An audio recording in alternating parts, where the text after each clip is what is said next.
What causes leaves to make spikes? Have you ever seen a leaf with these spiky growth protrusions on them?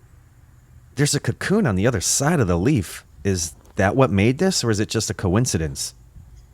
Are you wondering what's causing the leaf to create these growths? Well, you've come to the right place. We've got the answers. Let's dive in. Well, it would be easy to think that whatever moth is cocooning on the other side of this leaf may have bitten into the leaf stem while still in the caterpillar stage and transferred some kind of enzymes or acids to create this reaction where the leaf would just produce spikes for added protection. But it is just a coincidence.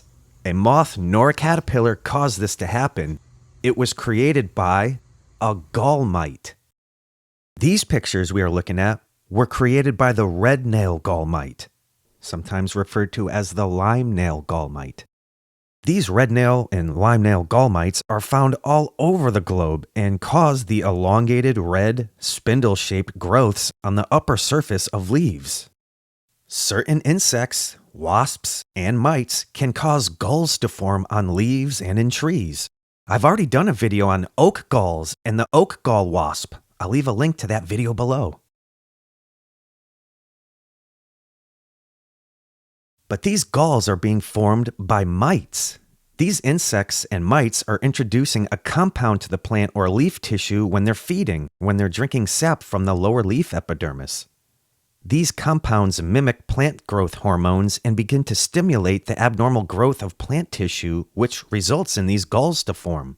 And just like the wasps, these mites will actively feed and grow up inside the galls using the shelter as protection up until the fall, and then they'll move to other parts of the tree. Then they will overwinter in the bark crevices and around tree buds.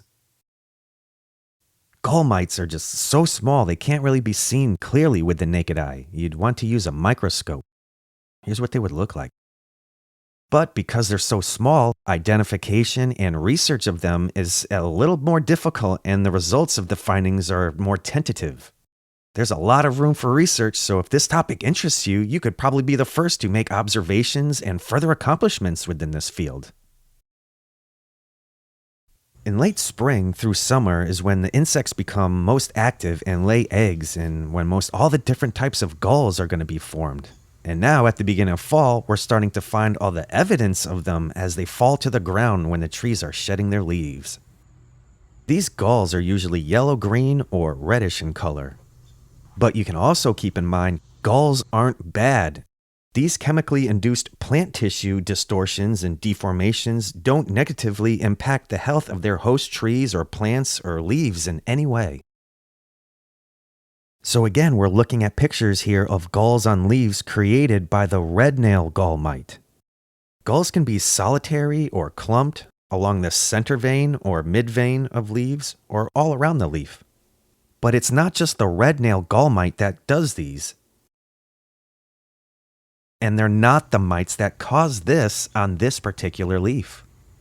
This leaf is from a black cherry tree.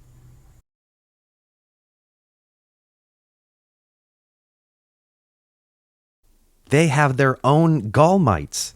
This leaf that I found was created by the black cherry leaf gall mite. They specifically choose this plant, this tree.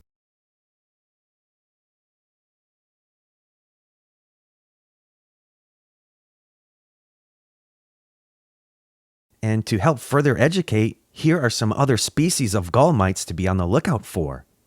There's also the plum finger gall mite.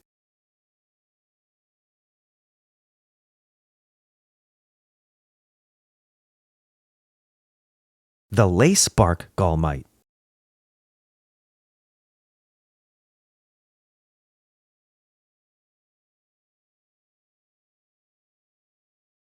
And there's also the alder leaf gall mite.